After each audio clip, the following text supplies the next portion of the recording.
Imagine your school as a food education hub for the whole community.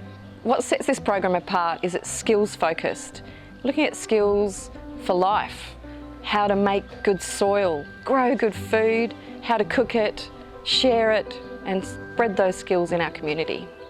While Magic Harvest starts at school, we really want to encourage that growing and cooking at home. To take part, you don't need a huge garden or a fancy kitchen. Really, you just need a small plot right outside the classroom door, one gas burner, and you can learn all the skills you need. We've created teachers' notes to make it really simple for anyone to deliver these sessions. Over 4 seasons, we grow 4 veggie plots and we cook 4 dishes. So for example, in term 1, it's summer, we grow a pizza plot, delicious tomatoes and basil, and then at the end of term, we make pizza. I think it is a life skill, and you're going to use it for the rest of your life.